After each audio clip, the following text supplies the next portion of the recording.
Muy buenas noches, comienza Sin Fronteras, una vez más, como todos los domingos aquí en la pantalla de TV Ciudad. Maite Sarasola, ¿cómo le va? Alejandro Gabar, ¿todo bien? ¿Preparada para hablar de lo que pasa en el barrio? Sí, cómo no. Porque de eso trata nuestro programa del día de hoy. Tiene que ver particularmente con el Mercosur. Porque, hermanados por la geografía, desde el comienzo de la historia de nuestros países y enfrentados históricamente desde la colonización, incluyendo el intento de exterminar a Paraguay por parte de Argentina, Uruguay y Brasil en la guerra de la Triple Alianza, el Mercosur encabeza uno de los procesos de integración más antiguos desde el fin de la Guerra Fría. Sin embargo, es el que menos ha evolucionado, precisamente limitándose a una unión aduanera y comercial sin poder avanzar hacia otros aspectos políticos, económicos o sociales.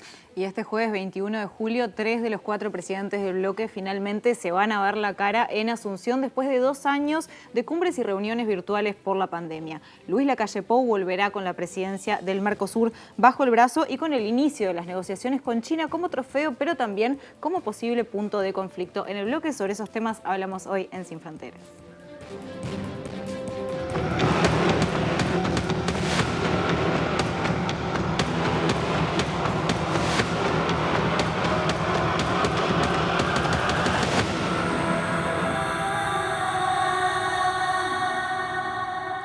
El 27 de junio se cumplieron 30 años desde la firma del Protocolo de las Leñas, que estableció el cronograma definitivo hacia la constitución del Mercado Común del Sur, fundado un año antes en Asunción y vigente desde 1994 en plena década neoliberal. Desde entonces los estatutos no se han modificado sustancialmente en un juego de equilibrios políticos y también económicos que obviamente condicionan el futuro del bloque. Tampoco se han incorporado nuevos socios plenos, al menos, para ampliar sus horizontes. Recordemos como Bolivia o Chile, que figuran como estados asociados casi desde el inicio del Mercosur. La única incorporación que tuvo fue la de Venezuela, en un proceso polémico por la forma en que se concretó durante el ciclo de gobiernos progresistas y tanto o más polémica fue su expulsión con el regreso o la restauración neoliberal en la región. Y quienes impulsaron esta expulsión fueron el expresidente argentino Mauricio Macri y su par de Brasil, Michel Temer. Vamos a repasar lo que pasó en el siguiente informe.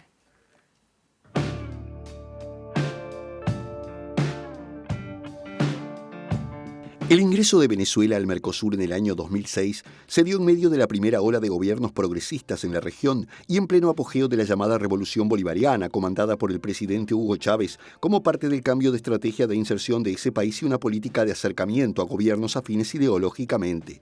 La llegada de Venezuela representaba para el Mercosur la presencia de un socio estratégico desde varios puntos de vista, pero fundamentalmente por tratarse de uno de los países productores de petróleo más importantes del mundo, además de otras fuentes de energía y un mercado de casi 29 millones de habitantes. El mandatario venezolano Hugo Chávez dijo en Uruguay en el año 2011 que el ingreso de su país como miembro pleno del Mercosur era un proceso demorado durante muchos años que beneficiaría especialmente a los socios más pequeños del bloque, a pesar de las dificultades que generaba la aprobación de adhesión de la Unión Aduanera por parte del Congreso paraguayo. En el año 2012, durante la cumbre del bloque en la provincia argentina de Mendoza, se produjo el ingreso del país como miembro pleno, anuncio que fue hecho por la presidenta Cristina Fernández, quien dijo en esa oportunidad que significaba un paso importante en la consolidación de la integración y la unidad en la región para enfrentar la crisis financiera mundial producida en los países ricos y que impactaba en nuestras economías. Sin embargo, la prematura muerte de Chávez y los avatares de la política venezolana bajo la conducción del presidente Nicolás Maduro, así como los cambios políticos en los demás países, hicieron más complejo el relacionamiento de Venezuela con el resto de los socios. En el año 2017, ante la situación de irregularidad institucional de Venezuela, los países del bloque determinaron que, de acuerdo a lo establecido en el Protocolo de Ushuaia sobre compromiso democrático en el Mercosur, la plena vigencia de las instituciones democráticas era una condición esencial para el desarrollo del proceso de integración, por lo que toda ruptura del orden democrático constituía un obstáculo inaceptable para la continuidad del mismo, determinando la suspensión de ese país. En el año 2019, los países miembros del Mercosur anunciaron la suspensión de Venezuela por tiempo indefinido, mientras le exigían al país que restableciera la democracia de inmediato, medida que fue rechazada por el gobierno venezolano, quien en un comunicado calificó de improcedente la aplicación del protocolo de Ushuaia, fundamentada en falsos supuestos y en presunciones ilegítimas, acusando de nefastos intereses antiintegracionistas que habían convertido al Mercosur en un órgano de persecución política contra Venezuela. Y habiendo sacado a Venezuela del camino, el bloque igual no consiguió su relanzamiento, pese a que en cada cumbre se reafirma la importancia de la integración y la necesidad de profundizarla, aunque cada vez con más matices. La posibilidad de firmar acuerdos en forma unilateral, como está reclamando Uruguay, la necesidad de modificar la estructura arancelaria, como está demandando Brasil, y la posibilidad de reactivar el acuerdo sellado con la Unión Europea, dominan precisamente la agenda actual y serán los temas este 21 de julio en Asunción. Y nos vamos a meter justamente con la primera entrevista. Para eso recibimos a Rubén Ramírez Lescano, quien fue canciller de Paraguay desde agosto de 2006 hasta agosto de 2008, fecha en la que, recordemos, el progresista Fernando Lugo asumió la presidencia de ese país. Buenas noches y muchas gracias por estar.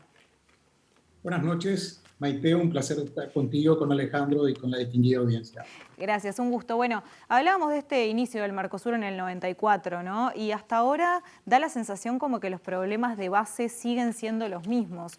¿Te parece que se puede llegar en algún momento a una solución para estos temas que se repiten, aunque cambian los signos de los gobiernos? El Mercosur nace hace 31 años bajo los auspicios de una voluntad política de gobiernos que eran coherentes y consistentes con su visión política y en plena expansión de la democracia en la región. Se confirmaba estos modelos de libre comercio y democracia como valores principales. Esto justamente ante un escenario de una región poco interdependiente comercialmente. Dicho esto, el Tratado de Asunción establece una metodología en la que los países voluntariamente y sosteniendo su soberanía se adhieren a un proceso de construcción comunitaria, a diferencia de la Unión Europea, donde la institucionalidad ha sido fundada sobre una interrelación vinculada con la cesión de soberanía, lo cual no existe en Mercosur, y por lo tanto el Mercosur depende hoy de la voluntad política de cada uno de los mandatarios, lo cual vincula, como bien señalaste en la introducción del programa Maite, de las condiciones políticas y económicas de cada uno de los países miembros. En la cumbre del año pasado se dio un cruce entre el presidente uruguayo y el presidente argentino Alberto Fernández. Lacalle habló en ese momento de un corset que el Mercosur le pone a nuestro país para negociar con otros actores, y Fernández le dijo que no quería ser una carga para nadie. Vamos a ver, antes de la siguiente pregunta, Ramírez, este pequeño tape para entrar un poquito en tema de lo que fue ese acontecimiento.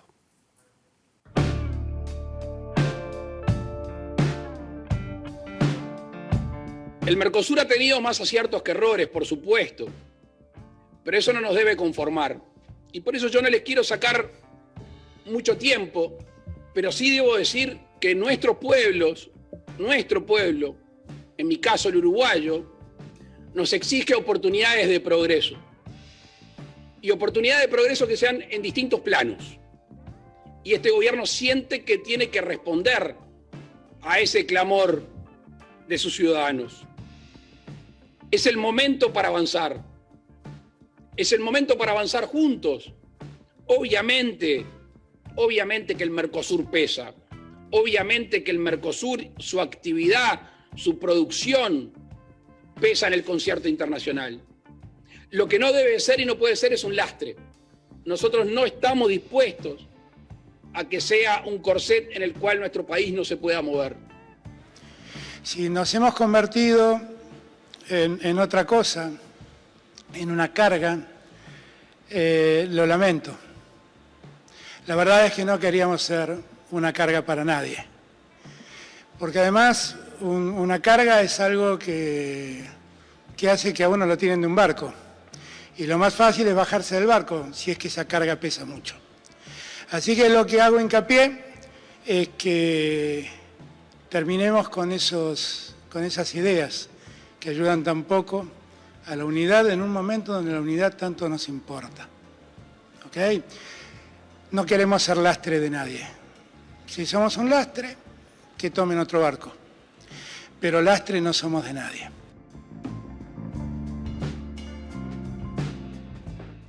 Bueno, este fue un hecho muy significativo por la magnitud, porque estaba dicho entre presidentes. Ramírez, Paraguay es un socio menor del bloque, al igual que Uruguay, por su tamaño, por su densidad, por todos los aspectos que rodean, obviamente, a nuestros países. ¿Siente Paraguay que se convierte, el bloque se convierte también en un lastre, como en su momento lo definió el mandatario uruguayo? El Mercosur tiene una, digamos que historia muy importante para el desarrollo del comercio intrarregional y es indudable de que tuvo avances, pero también en el año de su fundación se establecieron objetivos sumamente ambiciosos. Para el 94 ya tendríamos que tener una unión aduanera, coordinación de políticas macroeconómicas y sectoriales, un libre comercio, libre flujo de personas y mercancías. Entonces, esos objetivos se fueron dilatando y se fueron incumpliendo varios de los objetivos establecidos en el tratado. Entonces, hoy día tenemos grandes dificultades metodológicas para poder entrar en una construcción donde haya comodidad para todos los actores, a la luz de que existen muchas dificultades de carácter económico y de política interna en los países. En todos estos periodos de la transición de construcción comunitaria del Mercosur, encontramos momentos muy difíciles. Recuerden ustedes que en la cumbre de Mendoza, donde se incorpora Venezuela, se expulsó a Paraguay como consecuencia de una decisión política por el impeachment al presidente Fernando Lugo. Luego Brasil transita también una compleja situación política con el impeachment de la presidenta Dilma Rousseff, y obviamente eso fue tensionando y demorando el avance de una agenda más constructiva.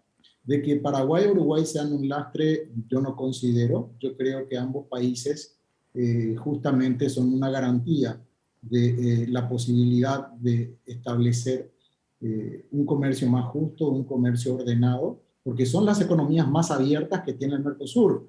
Argentina y Brasil, de acuerdo a todos los indicadores de análisis económico y comercial mundial, son los países más proteccionistas del mundo.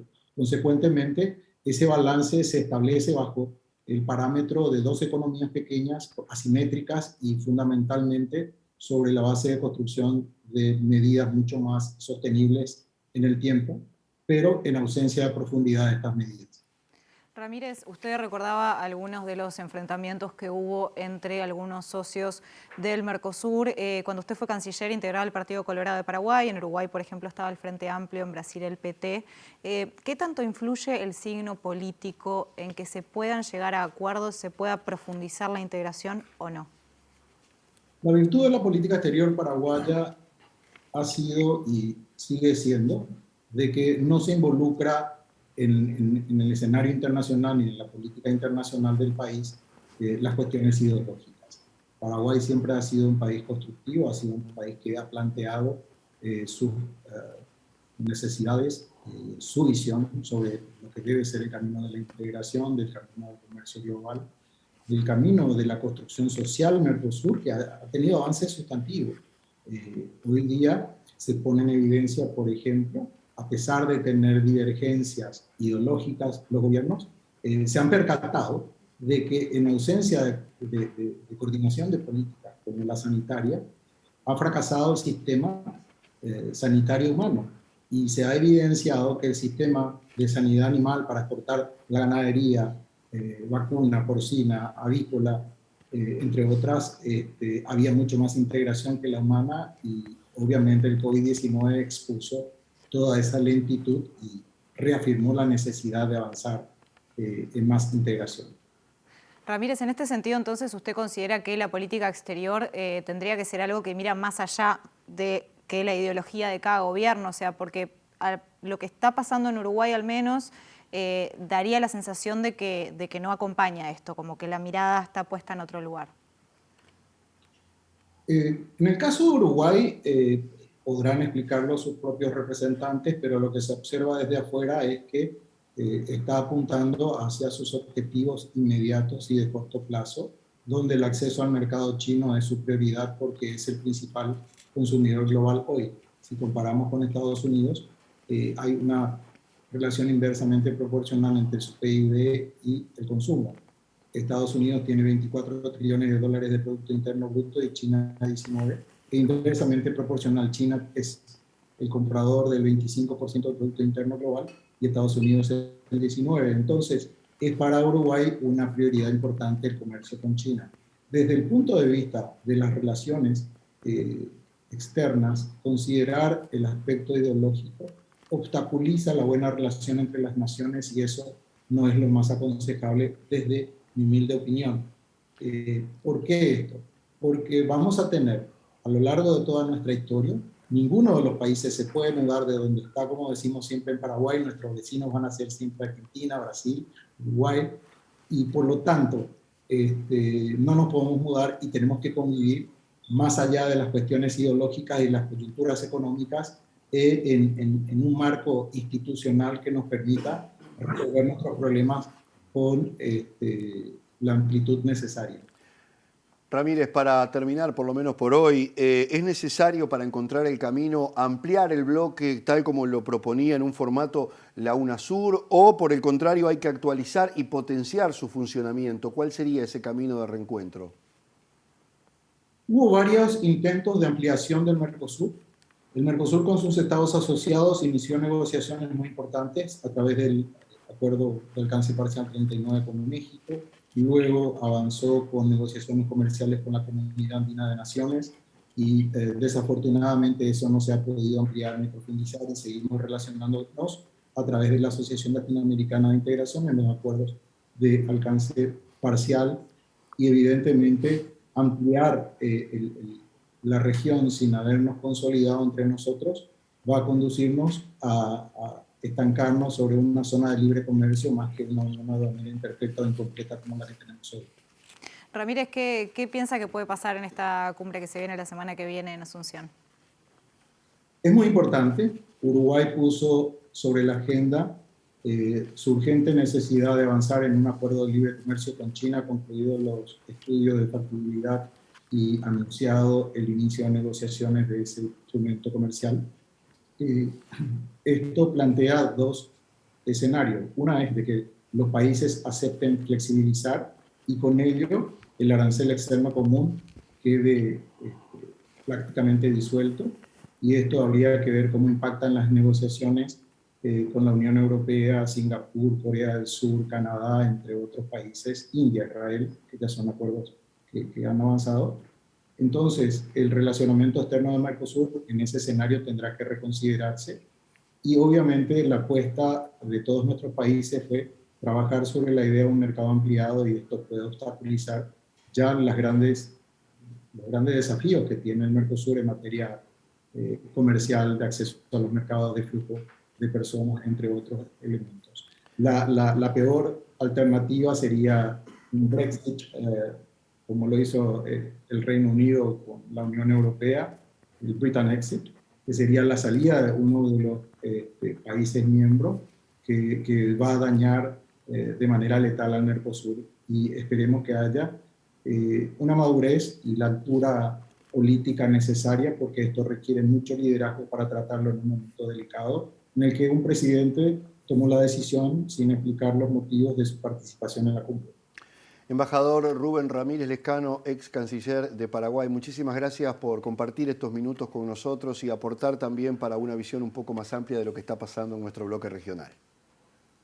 Un placer, un gusto compartir con ustedes esta noche. Pase muy bien.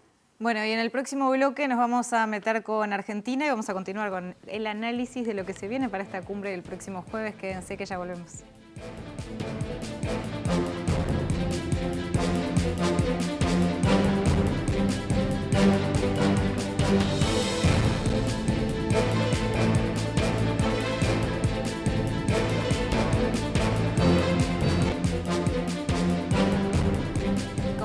En este segundo bloque de Sin Fronteras nos vamos para Argentina. Recibimos entonces al politólogo, profesor e investigador en temas de integración regional y relaciones internacionales, Emanuel Porceli. Buenas noches, Emanuel. ¿Qué tal? Buenas noches. Un gusto compartir, aunque sea virtualmente, con colegas y amigos tan queridos desde el otro lado del río. Muchas gracias. Bueno, también vos sos coordinador de Identidad Mercosur, un espacio virtual creado para promover la reflexión y la consecución de acciones relacionadas con la problemática de la integración regional latinoamericana. Entonces, teniendo en cuenta esto, ¿cuánta relevancia tiene el Mercosur como plataforma de inserción internacional para los países que lo integran? Bueno, en principio hay que tener algo en claro, ¿no? Digo, la integración regional es un medio, no un fin en sí mismo, ¿no? Y esto quiero remarcarlo porque muchas veces pensamos en el Mercosur específicamente como un proceso en sí mismo y como un objetivo en sí. Y la verdad es que nunca esto ha sido así, ¿no? Desde los 80, la región tenía que ver con recuperar y fortalecer la democracia y el desarrollo. En los 90 tuvo que ver con cómo la región se insertaba al mundo y cómo una plataforma regional permitía hacer esto en el marco de la globalización, la caída del muro de Berlín y todo este proceso que ya conocemos. En los 2000, con la llegada del ciclo progresista en nuestra región, el proyecto regional tenía que ver con intentar fortalecer el desarrollo y fortalecer algunos procesos de reindustrialización, utilizando el mercado regional como un escenario central para poder hacer este proceso. Y ahora eso está en duda, ¿no? Digo, el para qué de la integración, el para qué del Mercosur, es un poco el kit de la cuestión, ¿no? Es el elefante en la habitación, que muchas veces cuesta denominarlo, cuesta ponerle sentido, cuesta expresarlo, pero está ahí, ¿no? Y ese me parece que es el elemento a discutir en el presente. Y aquí me pregunto, o vale la pena poner en contexto lo que se ha significado tanto la pandemia como la crisis de los contenedores que la pandemia luego trajo y la crisis derivada al crecimiento de la energía producto de la actual guerra entre Rusia y Ucrania, ¿no? Entonces hay una tensión entre si el modelo de las cadenas globales, esto que ensamblamos y no importa dónde se produce, mientras sea el lugar donde se produzca más barato, porque la forma de transportar eso estaba asegurado, hacía que las cadenas se desarrollaran de forma absolutamente larga y global, sigue siendo viable, o si volvemos a un escenario de cadenas de producción más cortas, ¿no? Y en ese modelo de cadenas de producción más cortas, quizás nuevamente regiones como la nuestra tengan algún sentido para pensarse de forma conjunta, ¿no? Quizás esa es la duda sobre la cual el Mercosur debe preguntarse sobre su propia relevancia. Y Emanuel, ¿en qué sentido ha ido cambiando este para qué, no? Ese elefante del que tú hablabas? ¿Es algo que ha ido cambiando según han cambiado los signos políticos de los países de alguna manera? ¿Y hacia dónde te parece que va en este momento donde, bueno, se ha dado este conflicto entre Uruguay y Argentina el año pasado? Brasil no va a estar presente y la situación obviamente es de elecciones, entonces hay campaña, tampoco se está mirando mucho. ¿Cómo lo ves? Yo creo que trasciende la dimensión del signo político, ¿no? Digo, hay una discusión en superficie que tiene que ver con el signo político, pero creo que trasciende eso. Tiene un contenido más vinculado obviamente, con los cambios globales, ¿no? Digo, no podemos desconocer que China hoy es el primer destino de las exportaciones uruguayas y que es el primer destino de las exportaciones de Brasil, ¿no? Entonces, efectivamente eso existe y eso no existía en 1991. Entonces, no es solamente una discusión en torno a el signo político, ¿no? Porque si no, digamos, la solución sería sencilla. Bueno, cuando el signo político está orientado hacia un lado, el Mercosur irá hacia un lado, y cuando el signo político está orientado hacia el otro, irá en el sentido inverso. Muy por lo contrario, digo, uno podría encontrar, tanto en el proceso de los 90, en donde no era, digamos, había un signo político dominante, pero sin embargo hubo procesos de estancamiento sobre algunas agendas del Mercosur, como en el signo, digamos, como en los 2000, en donde el signo político predominante era otro, en donde hubo desarrollo en algunas cuestiones, pero también hubo estancamiento, porque atrás del signo político de los ejecutivos de turno hay actores, ¿no? Y hay actores no solo políticos, sino también actores económicos y actores sociales. Entonces la pregunta que es válida para cualquier momento de la historia de nuestra región es para esos actores sociales, para esos actores económicos, para esos actores políticos. ¿Es relevante el Mercosur? ¿Pierden o ganan con un proceso de flexibilización del Mercosur, ¿no? Y en parte, ¿cómo se resuelve esa discusión de actores, ¿no? Y aquí lo resumo en pensar en los grandes pools de siembra y productores de commodities versus las firmas más orientadas a manufacturas, ¿no? Se resolverá en parte hacia dónde va la región. Emanuel, Uruguay acaba de finalizar el estudio de factibilidad de un acuerdo con China para establecer un tratado de libre comercio. Van a comenzar las negociaciones. ¿Qué puede pasar desde el Mercosur? ¿Pueden haber represalias o bajo el paraguas de China puede ser una oportunidad para reformular el bloque? Bueno, a ver, como bien decía el embajador Ramírez, la discusión sobre la posibilidad que Uruguay de forma isolada intente negociar con China atenta contra el arancel externo común, ¿no? Y atenta contra la idea del propio proceso regional, ¿no? Más que pensar en clave de represalias, digo, ahí hay algunos elementos que son condicionantes, ¿no? Uno de orden diplomático / político, que es que no todos los socios de Mercosur reconocen a China como lo es, ¿no? Digo, el caso de Paraguay, Paraguay continúa manteniendo una posición histórica, soberana e histórica de la política exterior paraguaya, que es el reconocimiento de Taiwán, ¿no? Entonces ahí hay un primer aspecto a considerar, que es un condicionante político. Luego es pensar un poco cuál ha sido, cuál es y cuál puede ser el rol de China en el propio comercio regional o cómo hay un proceso de reemplazo de cierto comercio intrarregional por China, ¿no? Porque se hace mucho foco y se pone mucho la lupa sobre lo que le podemos exportar a China, ¿no?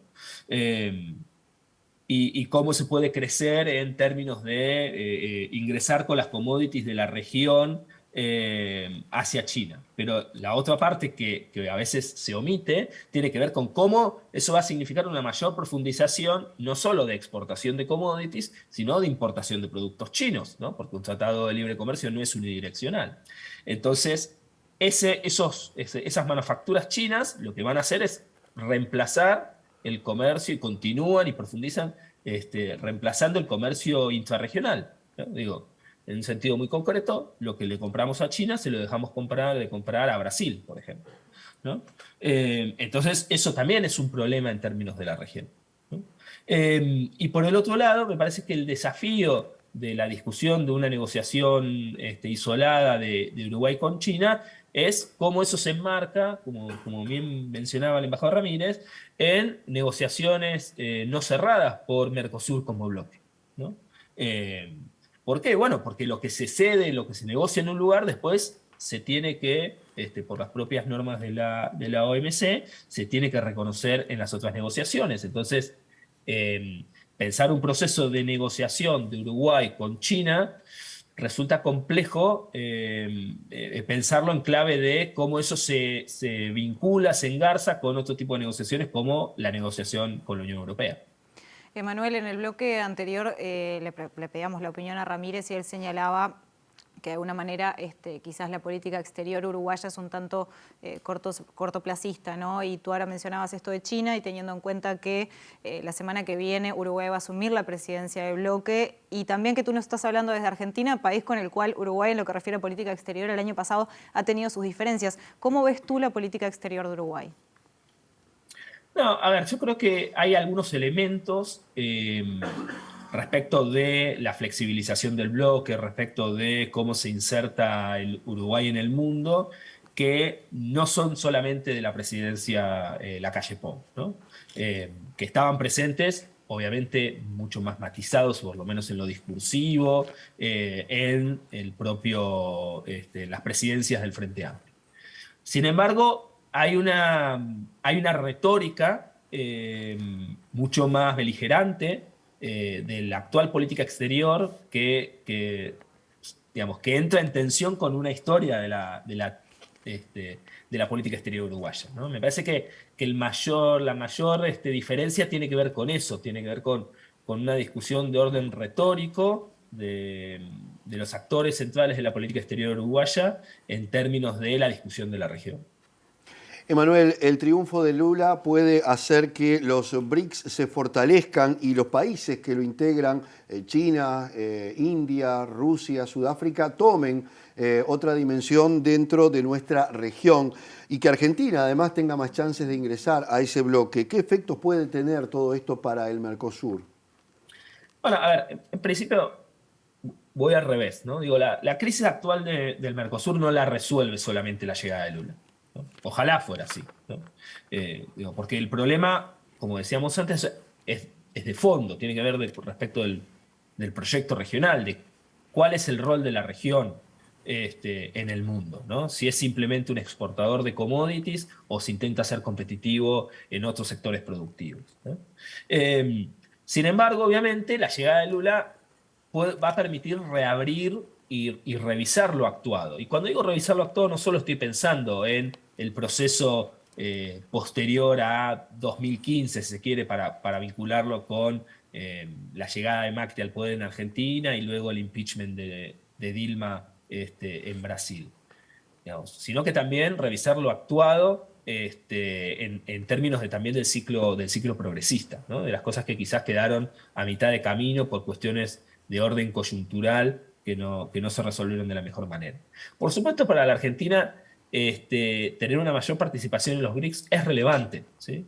Sin embargo, eso no va a reemplazar a la región. No hay posibilidad de que el comercio o una mayor vínculo comercial y político con Rusia, con India o con China o con Sudáfrica, que en algunos casos está de forma bastante fluida, como el caso propio de China, reemplace a la región, ¿no?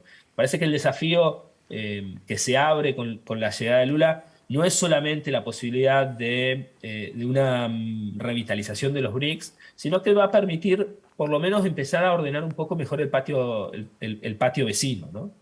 Reordenar la región y poder tener una construcción de una política regional un poco más sólida.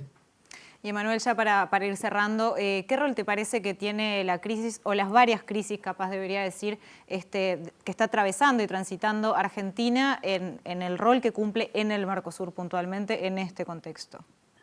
No, por supuesto, la dimensión de lo económico productivo y lo financiero en un proceso como el Mercosur, que tiene un componente comercial y económico de forma, digamos, desde su origen, ¿no?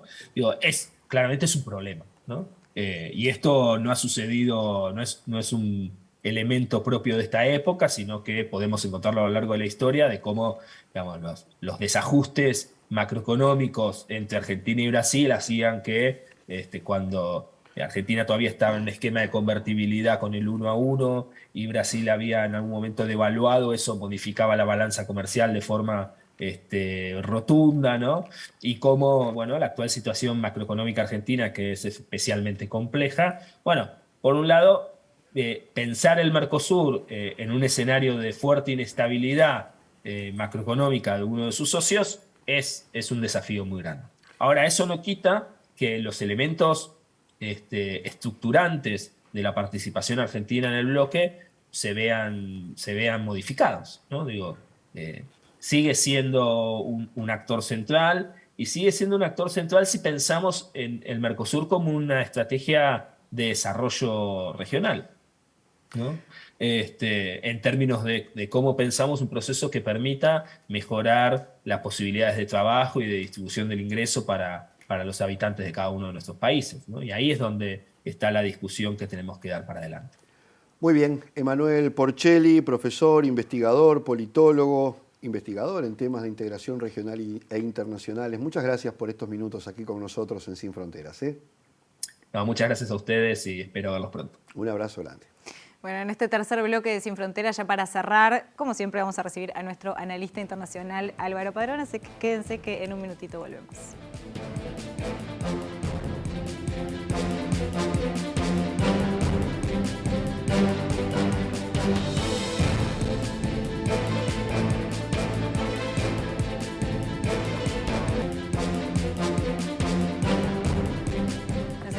metiendo en el Mercosur, nos seguimos metiendo en lo que va a pasar en esta cumbre que se viene el próximo jueves y para eso recibimos a Álvaro Padrón, analista internacional. Muy buenas noches, Álvaro. Igual para ustedes. Bueno, ¿cómo ubicamos, arranquemos por algo como más global, más macro, ¿no? Claro, ¿cómo ubicamos la construcción de estos bloques regionales en el escenario internacional actual? Que es tan complejo además. Sí, ¿no? sí, está muy bueno eso porque estas dos entrevistas anteriores que fueron buenísimas focalizaron muy rápido en el análisis de la coyuntura de la región y yo creo que hay que tratar de interpretar, sobre todo por lo que decía Manuel, ¿no? de darle sentido a esto de la discusión del bloque, qué es lo que está pasando. Exacto, entonces, si yo tuviera que decir que en la década del 90, cuando se crea el Mercosur, tenía sentido construir bloques, yo diría que ahora tiene más sentido que nunca. ¿Por qué? Porque lo que está pasando en el mundo, y él se refirió en parte a eso, es que hay un proceso de desglobalización. Es decir, la pandemia y la guerra lo que han generado es una lógica en donde se intenta, lo mencionaba, achicar las cadenas de producción. Sobre todo, y acá hay que entenderlo, no es que eso se hace como un fin en sí mismo. Lo que pretenden los países es recuperar soberanía. Porque quedó en evidencia la dependencia fuerte que tenemos respecto a determinados recursos. A muchas cosas. En principio, a cuestiones políticas. Hay una primera razón que es política. El concepto de soberanía es esencialmente político.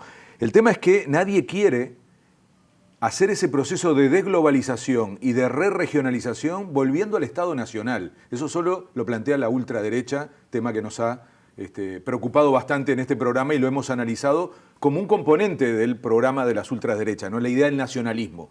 Esta versión no es eso, esta versión es dejemos de depender tanto de esas cadenas tan anchas, tan largas de valor, tan incontrolables, recuperemos soberanía en términos políticos, en términos, por ejemplo, tan delicados como la salud, y ahí estuvo el tema de las vacunas, en términos de energía, que no es solo un producto, tiene mucho que ver con la capacidad soberana, en términos de alimentos, por eso se habla de soberanía alimentaria. Entonces, hay un capítulo político de esta movida que tiene que ver con no perder el control. Que todo eso que mencionabas, en Latinoamérica no solo no nos falta, sino que tenemos, ¿no? Sí, los tenemos, no sé si los podemos usar tal como, por lo menos para distribuirlos en la sociedad. O sea, los tenemos y los vendemos. Claro. Pero después hay una razón, yo decía, esta es una razón política, que le pongo el título de soberanía o de recuperar control. Es que los estados perdieron soberanía frente a las transnacionales. Fíjense que en las dos entrevistas anteriores no se habló del papel de las transnacionales, que le pasan por arriba a los estados. Seguir mirando la política internacional como si fuera solo un asunto de estados es un gravísimo error. Emanuel, lo que mencionaba sí era que la cuestión ideológica no es lo único que ha influido en el no avance del Mercosur, sino en los intereses y el rol de otros actores. Pero aún así volvemos al tema de mirar a los estados y los cambios de gobierno en clave ideológica, cuando en realidad, repito, hay un actor estratégico que es el capital transnacional, que es el que armó la globalización tal como la conocemos y el que generó esas cadenas de producción que le importa muy poco la bandera. Da igual si se produce un celular en 20 países diferentes, las diferentes partes, y eso es lo que colapsó. Y eso es lo que está generando en los estados, en los gobiernos que después tienen que ser votados. Eso no le pasa a un empresario, a una transnacional. Entonces, necesitan recuperar control, necesitan recuperar poder que han ido perdiendo y para eso está este proceso de desglobalización que no es volver al Estado Nacional, es intentar construir bloques regionales. Ahora, detrás está el telón de fondo y el telón de fondo es la disputa entre Occidente y Oriente, entre China y Estados Unidos. Y por lo tanto, parte de este juego es funcional a Occidente porque el gran ganador de esa lógica de globalización, tal como la conocemos, está siendo China más que Estados Unidos, que es el que la inventó. Entonces, es muy rara esta época, ¿no? Mientras Estados Unidos con Trump hablaba de proteccionismo y de nacionalismo, la China comunista hablaba de globalización y de libre comercio, ¿no? Esa es una paradoja de esta época, que si nos la decían hace 20 años, decíamos que verdadera estupidez, pero eso es lo que pasó. Entonces, ¿el freno cuál es? Bueno, vamos a empezar a complicar el éxito productivo, comercial, tecnológico que está teniendo China, que es a partir de haberse metido en la globalización, entrado en la OMC, generar comercio, empezar a producir en su país, obligar a las empresas que como los demás países no le importaba tanto por la lógica de la globalización que se fueran, se llenó de empresas de Occidente en China y ahí hubo la transmisión de tecnología, obviamente interesados en el mercado chino que es gigantesco. Entonces China se desarrolló industrial, productivamente, tecnológicamente y ahora la quieren parar. Y en esa lógica, para pararla, lo que hacen es, bueno, usar la pandemia y la guerra como excusa para recuperar parte de ese control comercial y productivo, incluso haciendo algo fuertísimo, que se conoce poco, que es convocando a las empresas que se fueron a que vuelvan, para lo cual le precisan dar a esas empresas un mercado nuevo. Los mercados nuevos vuelven a ser los bloques regionales. Eso es lo que le están proponiendo a Europa. En realidad, Estados Unidos está teniendo una gran ganancia en esa lógica, porque está la cuestión de energía también, a Rusia, ¿no? Por ejemplo, y llevar a Rusia a las manos de China, significa claramente que Europa necesita recurrir a otro lugar. Claro. Y eso le da una oportunidad a América Latina, siempre y cuando la pueda aprovechar, ¿no?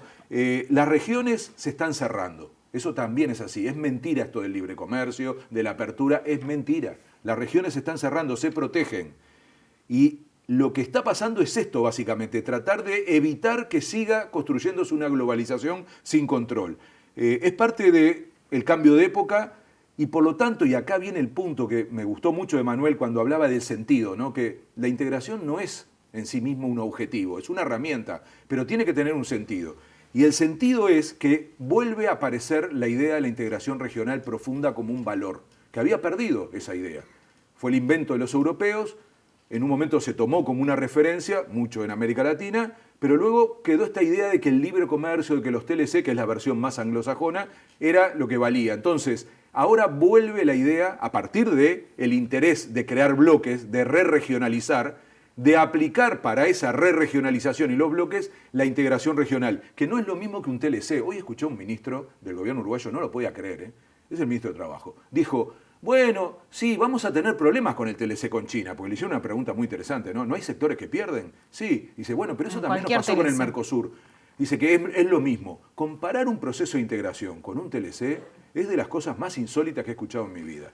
Un TLC es un tratado de libre comercio y nadie miente. Dicen claramente, lo único que queremos es liberalizar el comercio con este tratado. Un proceso de integración es mucho más. Entonces, si no empezamos a discutir esto en serio, vamos a creer que cambiar una cosa por la otra da lo mismo.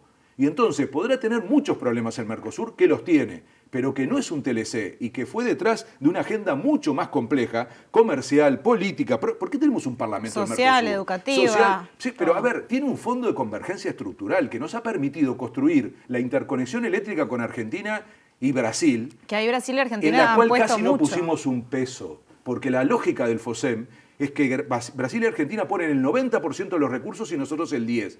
Y Paraguay y Uruguay reciben el 90% de los recursos y Brasil y Argentina el 10%, es decir, inversamente proporcional. Eso nos permitió construir la interconexión con Argentina y con Brasil y nos permitió no subir los combustibles durante un año. Rutas también, de todo. La infraestructura. O sea, no mintamos, no digamos que el Mercosur es lo mismo que el TLC, aunque digamos que hay una situación crítica al Mercosur, que hay que mejorarlo, que hay que cambiarlo. Son las cosas que hay que tratar de poner un poco más arriba de la mesa, porque si no podemos cometer el error histórico de confundir todo y terminar haciendo algo que muy a largo plazo nos va a perjudicar. Es que eso se ha planteado como una dicotomía por estos días, o Mercosur o TLC. Automáticamente la gente muchas veces piensa en eso. Hablando de experiencias de integración, Álvaro, ninguna parece haber llegado a buen puerto en la región. ¿Esto es porque el camino no es efectivo o porque no se ha sabido transitar por parte de los países? Y no hablo solamente del Mercosur, sino de otros bloques que también. Sí, de toda América Latina. De toda América Latina. Es un gran déficit de América Latina. Yo creo que esa pregunta es clave, ¿no? Y la gran pregunta es, en esta nueva coyuntura mundial, ¿qué hace América Latina? ¿Qué hace? Y en este sentido, yo estoy convencido. Ustedes dijeron hoy en la introducción que, bueno, ningún intento de integración en América Latina ha sido exitoso y decían, no sé si el Mercosur es el que menos evolucionó. Yo ahí tengo una duda. Tengo claro que es el único que subsiste. Y no es nada menor, y lo repaso rápido. UNASUR murió. PROSUR, de derecha, murió. O sea, estoy hablando de dos proyectos más amplios de orientación exactamente opuesta. Sí, UNASUR muy grande, impulsado por Brasil, sí, todo, ¿no? Sí, periodo progresista. PROSUR, periodo más liberal, más de gobiernos conservadores, con la idea del comercio sobre todo hacia el Pacífico. Pero después voy al proceso, el más antiguo de todos, no es el Mercosur, es la Comunidad Andina, sí, que es casi una copia del proyecto de la Unión Europea.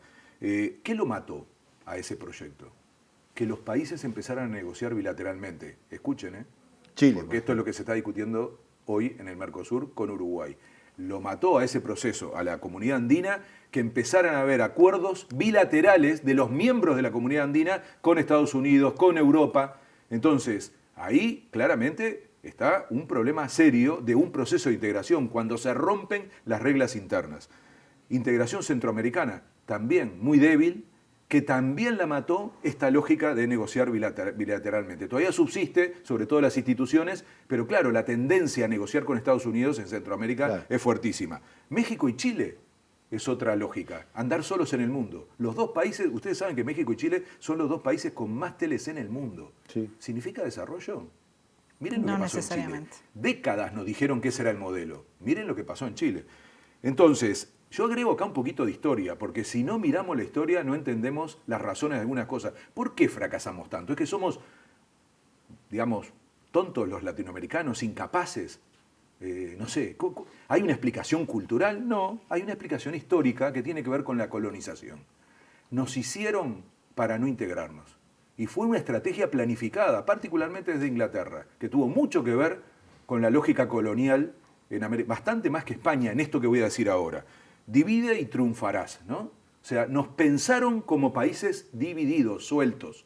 Incluso hay cosas ridículas en nuestra región con respecto a separación de países. Si me meto en el tema de Uruguay voy a tener problemas, ¿no? Pero efectivamente tenemos problemas para pensar como región. Y es mucho más fácil ponernos a pensar como países sueltos. ¿Nunca se preguntaron por qué todas las capitales de nuestros países son puertos? Cuando en el resto del mundo son todos ciudades al interior de los países. Y eso no tuvo que ver con formaciones propias, eso tuvo que ver con la forma colonial. Porque primero se llegaba a puertos. Eso nos hace un problema enorme, que es que miramos siempre para afuera, porque los puertos miran para afuera. Y eso nos ha llevado a centralizaciones, es el caso de Montevideo, en donde uno deja de pensar en el interior del país. Un tema dramático en Todo Uruguay, fluye ¿no? hacia Montevideo. Todo está acá. Pero también nos hace pensar solamente hacia el resto del mundo y no hacia la región.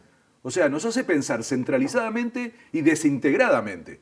Y esto tiene que ver con la historia, pero alguien va a decir, estás diciendo algo tan abstracto. Miren, hay cosas tan concretas que nos heredaron de la colonia. Por ejemplo, la separación de las vías del tren, se llama trocha. Ustedes saben que en todos los países de América Latina son distintas. Claro. Con lo cual, el día que tengamos que hacer que los trenes circulen, hay que cambiar las vías de los trenes. Pasó en su momento con Brasil, ¿no? Que la trocha de Uruguay no tenía nada que ver con la de Brasil. Y la energía eléctrica, el costo más alto para la interconexión fue porque tenemos frecuencias distintas, ciclos distintos. Es decir, tenemos problemas de infraestructura que fueron pensados cuando se hicieron para que fueran distintos. La educación. ¿Por qué aprendemos francés y no portugués? O sea, ¿por qué fue durante mucho tiempo el francés? Pongan que el inglés tiene sentido, por una lógica de universalización. Pero prácticamente no aprendemos portugués y tenemos un país gigante al lado que nos debería interesar en todo sentido. Aduanas, migraciones, son todos problemas, todos elementos Álvaro, que son anti-integración. Hablando de eso, mucha gente se queja a veces cuando vienen los brasileños a Uruguay de que, bueno, no hay una reciprocidad en cuanto al idioma, es decir, que el uruguayo por lo general, aún ahora que está muy de moda lo turístico y han llegado muchos brasileños, que el uruguayo no pueda manejarse elementalmente en portugués. Es así. Y eso que tenemos fronteras donde un poco eso se matiza. En el caso argentino es tremendo, ¿no? Agarrar un porteño que hable portugués es imposible. Entonces, pero yo te digo, esto no es casualidad. Y eso tiene un resultado práctico. Voy a nombrar uno solo de todos los que tiene, que se llama comercio intrarregional. Porque esa es la explicación del fracaso, el resultado del fracaso de la integración regional. ¿Saben cuánto es el libre comercio? ¿No? Nos viven diciendo, sobre todo del norte, hay que abrirse, libre comercio. ¿Saben cuál es el comercio intrabloque en Europa? El 78%. Miren qué apertura que tiene Europa. 78% del comercio lo hacen entre ellos.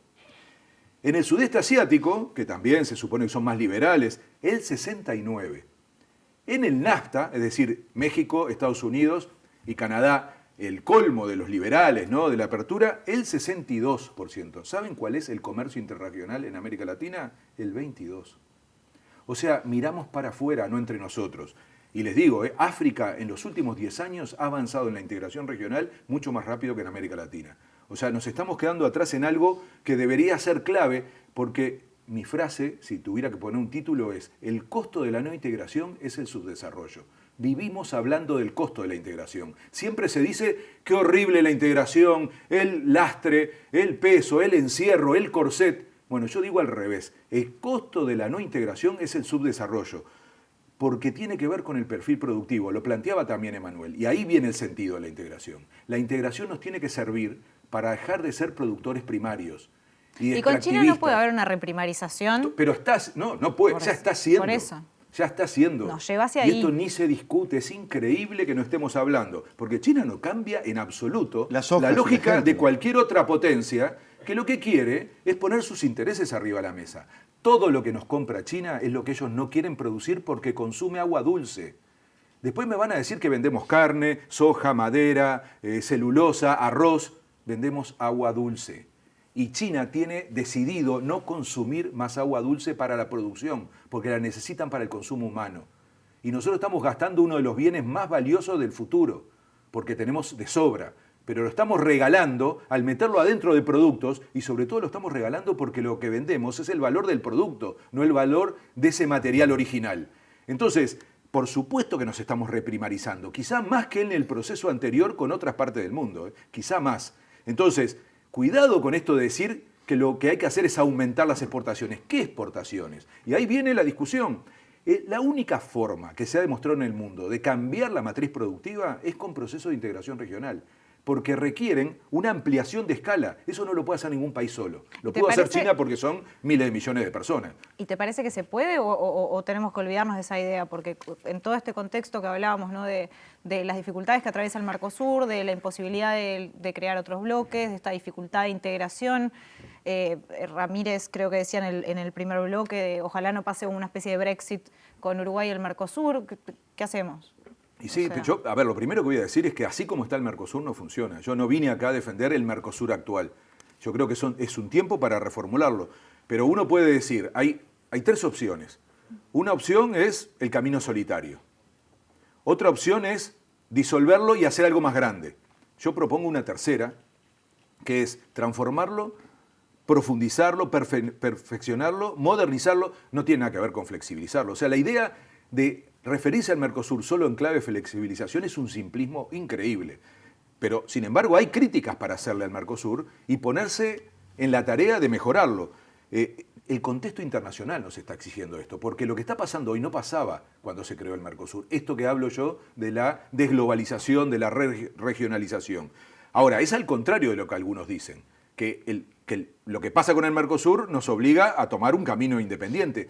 El mundo está diciendo lo contrario. El mundo está diciendo armen bloques si quieren pesar en el nuevo orden internacional. Entonces, el camino no es individual, lo tengo clarísimo. Si no, pregúntenle a Chile y a Colombia. Colombia rompió la comunidad andina, empezó a hacer acuerdos de libre comercio con otros países y hoy ambos países están en la situación que están y cambiaron las orientaciones políticas. Y muy pronto le va a pasar a Inglaterra. Esperen un poco más y van a ver que la derrota de Boris Johnson y de todo ese... que fueron... ¿Cómo ganó las elecciones? A través del Brexit. Sí. O sea, se consolidaron después del triunfo del Brexit, que es el triunfo además de una generación vieja. Porque cuando uno mira los votos del Brexit, la gente mayor de 60 años votó casi un 70% por salir y la gente menor de 30 casi un 70% por quedarse. Que hubo muchísimas fake news también. De todo. Fue cuando se experimentó lo que luego pasó en Estados Unidos con la forma de influir las elecciones a través de las redes sociales. Entonces, cuidado con esta idea del camino solitario. Tampoco me convenzo mucho con la idea de la ampliación, porque en América Latina sí tenemos un problema que es la retórica, ¿no? Nos encanta hablar de la unidad latinoamericana y eso es una abstracción. Entonces decimos, América Latina unida, no es viable. Lo que tenemos que hacer es hacer procesos que sean realmente prácticos, concretos. Yo creo en eso, para mí es la lógica de los círculos concéntricos. Nosotros necesitamos un primer núcleo fuerte, que hoy sigue siendo el Mercosur, y no es un problema de sentirnos que es nuestro barrio. Es porque realmente ahí hay condiciones, particularmente por Brasil y Argentina, de dar esta discusión de ser otra cosa en el mundo. Los dos países que tienen burguesías nacionales, procesos de industrialización, estados fuertes y demás, son Brasil y Argentina, y la escala, el tamaño que tienen como para construir un mercado interno. Entonces, no fue casual que acá nació el Mercosur. Lo que no puede pasar es que el Mercosur se quede solo en el Cono Sur. No puede, porque ¿saben cómo nos dicen en algunos países de Centroamérica o de América del Sur en la parte del norte? Ustedes son los europeos de América Latina. Esa es la imagen que damos. Sí. Entre otras cosas por características hasta de razas, ¿no? Y demás. Pero cuidado con eso. Si hacemos eso, sí tenemos un problema. Por eso fue tan importante el ingreso de Venezuela. Y es un disparate, un error histórico, adjudicar el ingreso de Venezuela a una decisión política de gobiernos de izquierda. Es ser ignorantes. Las presiones más grandes para el ingreso de Venezuela al Mercosur la hicieron los industriales de San Pablo, que se llenaron de plata con el ingreso de Venezuela al Mercosur porque sustituyeron las importaciones que Venezuela hacía de Colombia. Y el lobby más fuerte en contra del ingreso de Venezuela al Mercosur fue de Colombia, porque Colombia le vendía todo a Venezuela, que Venezuela solo produce petróleo y que le genera enormes ganancias, pero tiene el gran problema de no producir otras cosas, que es típicamente el problema de países que tienen una riqueza así. Entonces, ¿qué hacía? Le compraba todo lo demás a produce Colombia. alimentos, por ejemplo. ¿Qué hizo la industria brasilera? Sustituyó a la industria colombiana. Y la disputa, uno iba al Congreso brasilero, porque el ingreso de Venezuela hubo que aprobarlo en cada parlamento, y lo que escuchaba no eran líderes de izquierda hablando de ingresar a Venezuela. Lo que escuchaba eran los empresarios de la industria paulista y sus representantes políticos diciendo voten para que ingrese Venezuela porque nos vamos a llenar de plata. Y ocurrió. Entonces, cuidado con esas simplificaciones, porque a mí me asustan a veces porque después llevamos a esta idea de que estas cosas pasan por afinidades ideológicas. Metol Ferré, un gran pensador uruguayo del Partido Nacional, no de izquierda, decía que la clave era que algún país, particularmente el Caribe, ingresara al Mercosur. Y su teoría era, tiene que ser Venezuela. Álvaro, nos están apurando porque se nos ha ido el tiempo, pero yo voy a pedir medio minutito más para que te expreses sobre la ausencia de Bolsonaro en esta cumbre que va a tener todos estos ingredientes, el enfrentamiento entre Uruguay y Argentina, el posible TLC con China y ahora además con la ausencia de un presidente clave por el país que representa, ¿no? Sí, yo lo que recomendaría es que no decidan nada. En esta coyuntura, lo peor que puede pasar es que tomen decisiones estratégicas, porque en realidad es imposible que con tranquilidad 4 presidentes con esta situación puedan tomar una decisión que va a condicionar 20, 30, 40 años de la región. Por supuesto, el primero que tiene que pensar muy bien es nuestro propio presidente, ¿no? Que con una simplificación y con un montón de lugares comunes hace un planteo como si tuviera que ver con una estrategia.